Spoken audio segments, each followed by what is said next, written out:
শ্ৰদ্ধাৰ দৰ্শক মণ্ডলী, জিলা শিক্ষা আৰু প্ৰশিক্ষণ প্ৰতিষ্ঠান ধেমাজি BED চতুৰ্থ ষাণ্মাসিকৰ প্ৰশিক্ষাৰ্থীসকলৰ কমিউনিটি ৱৰ্ক প্ৰগ্ৰেমৰ লগত সংগতি ৰাখি আমি এই স্থানত এখনি বাটৰ নাট প্ৰদৰ্শন কৰিব বিচাৰিছোঁ। গতিকে সমূহ দৰ্শক মণ্ডলী আমি আমাৰ বাটৰ নাট উপভোগ কৰিবলৈ আহিবলৈ অনুৰোধ জনাইছোঁ। শ্ৰদ্ধাৰ পাঁচআলিবাসী ৰাইজ, আপোনালোক সকলোকে আমাৰ বাটৰ নাট উপভোগ কৰিবলৈ অনুৰোধ জনাইছোঁ।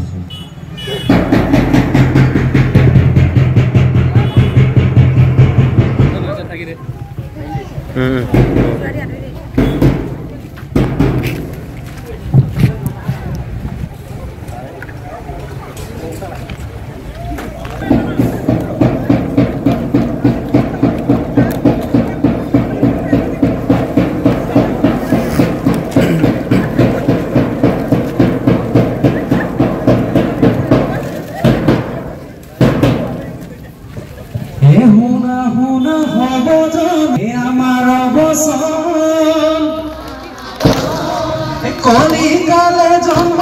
আমার জানে সর্বজন,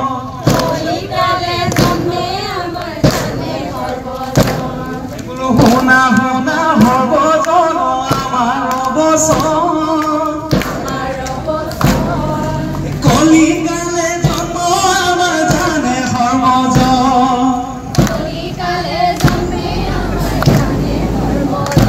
বোলো কলিকালে জন্ম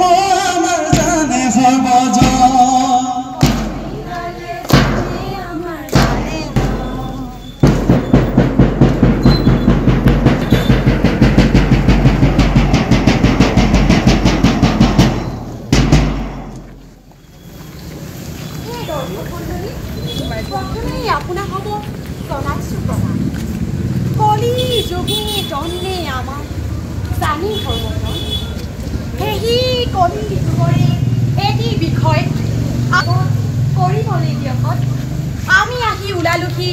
আপোনাৰ এই বাটৰ পৰা সকলো শান্তি জমি নাট মনোযোগে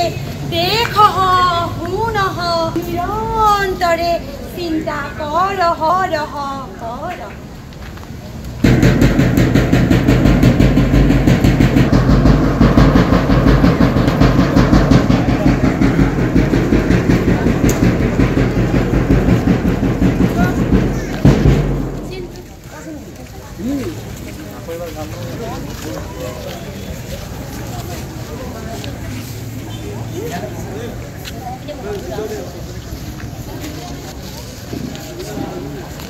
হে দৰ্শক মণ্ডলী, শিশু আমাৰ দেশৰ ধৰণী, শিশুৱে প্ৰতিটো মুহূৰ্ততে ৰচে ভৱিষ্যতৰ সপোন। সেয়েহে শিশুৰ উপযুক্ত প্ৰতিপালন অতি গুৰুত্বপূৰ্ণ। কিন্তু অতি জৰে পৰা আজিলৈকে আমাৰ সমাজত শিশু নিৰ্যাতনৰ বলি হৈ আহিছে। এই বিষয়ে অধিক সৰলভাৱে বুজাবলৈ শিশুৰ সুন্দৰ ভৱিষ্যতৰ সপোন দেখা জিলা শিক্ষা আৰু প্ৰশিক্ষণ প্ৰতিষ্ঠান ধেমাজিৰ প্ৰশিক্ষাৰ্থীসকলে আপোনালোকৰ সন্মুখত উপস্থাপন কৰিবলৈ ওলাইছোঁ আজিৰ বাটৰ নাট নিষ্পাপ।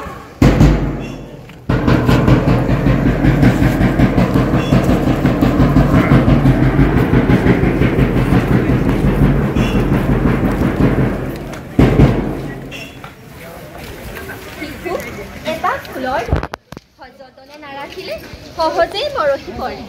বিভিন্ন কাৰণ আৰু কাৰকে শিশুক বিভিন্ন সময়ত নিৰ্যাতন কৰি আহিছে। শাৰীৰিক, মানসিক, আৱেগিক, যৌন ইত্যাদি ইত্যাদি। এই বিভিন্ন কাৰণ আৰু কাৰকেনো শিশুক কিদৰে নিৰ্যাতন কৰি আহিছে কেইটামান ঘটনাৰ সহায়ত উপলব্ধি কৰিব হওকচোন।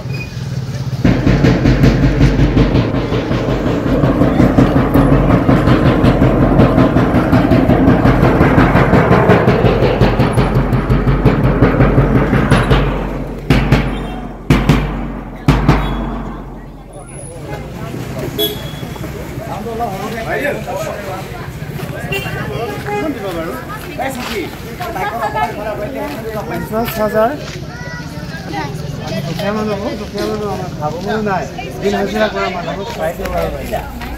নাই ইমান সৰু ল'ৰাটোক কেনেকৈ ইমান টকা দিব পাৰোঁ 10-12 বছৰৰ ল'ৰাটোকে মোক কি কাম কৰি দিব এই বাইদেউ আপুনি এবাৰ চালেহে গম পাব আমাৰ ল'ৰাই বহুত কাম কৰিব জানে বেছি নহ'লে অলপ বঢ়াই দিওঁ আৰু বাইদেউ ঠিক আছে 55,000 দিম আৰু 5,000 এটা বঢ়াই দিম হ'ব বাইদেউ এটা কথা কিন্তু আগলৈ মোৰ যদি মোৰ কিবা দুখ আপত্তি হয় আপুনি চাব লাগিব বাৰু ঠিক আছে আপুনি ল'ৰাটো লৈ আহক এডভান্স পাব নেকি বাইদেউ লৈ লওক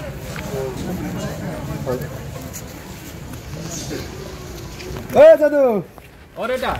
কি কৰিছ দেউতা মই কিতাপ পঢ়ি আছো কিতাপ পঢ়িছ হয় দেউতা এই থৈ দিয়া এইকেইটা আহা আজি কাম কৰিব যাব লাগে দেউতা মই পঢ়িব লাগে নহয় দেউতা মই কামলৈ যাব নোৱাৰো নহয় পঢ়ি শুনি কি লাভনো একো লাভ নাই ডাঙৰ মানুহৰ কামহে পঢ়া শুনা দেউতা মই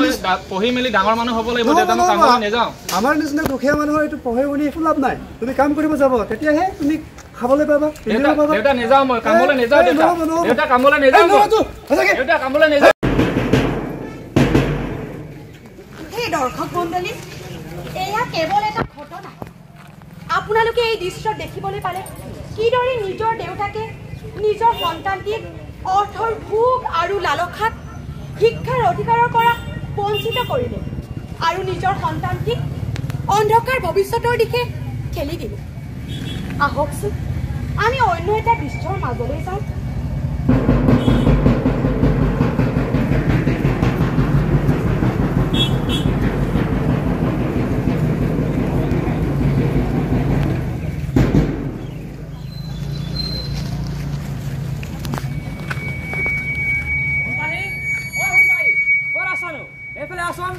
কি আনিছো চাহি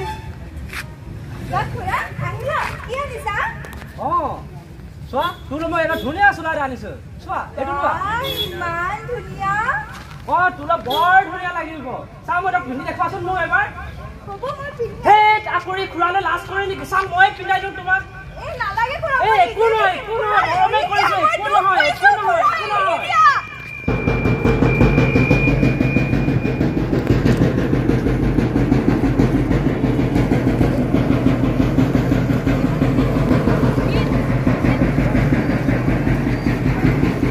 হে ৰাম ৰাম হোনা হোনা হ'ব জন হে আমাৰ অৱসৰ এই কলিকালে জন্ম আমাৰ জানে সৰ্বজন হে ৰাম ৰাম হোনা হোনা হ'ব জন আমাৰ অৱসৰ এই কলিকালে জন্ম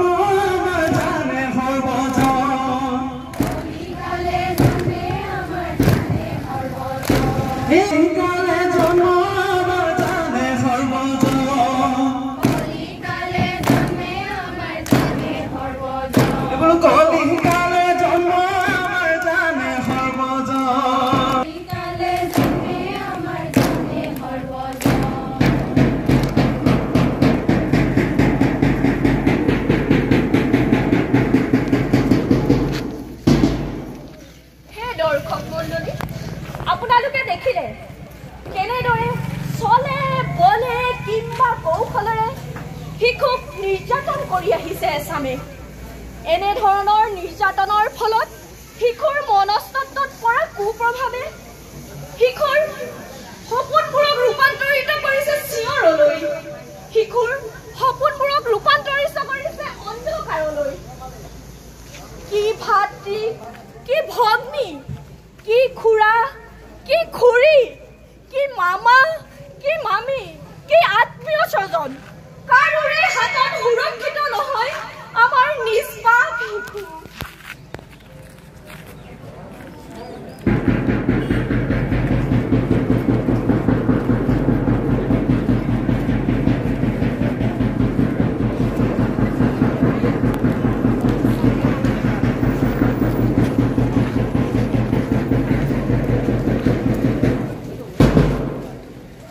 সভাখন গুৰু আমাৰ পূজ্য গুৰুৱে শিশুৰ সপোন ৰচা শিশুৰ সেই সপোনক বাস্তৱলৈ ৰূপান্তৰিত কৰে কিন্তু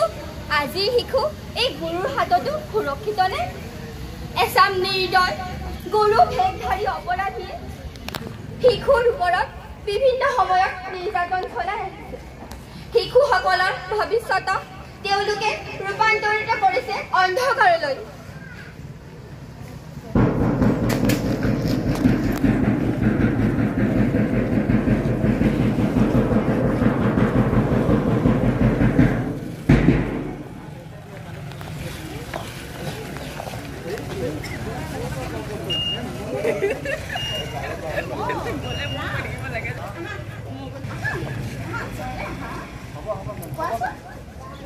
পৰীক্ষাত মোৰ কম নম্বৰ আহিছে পৰীক্ষাত কম নম্বৰ আহিছে তেনেহ'লে নম্বৰ বঢ়াবলৈ হ'লে কি কৰিব লাগিব তুমি জানা নহয় ঘৰত ক'বা ঘৰত ক'লে কি হ'ব জানা নহয় জানা নহয়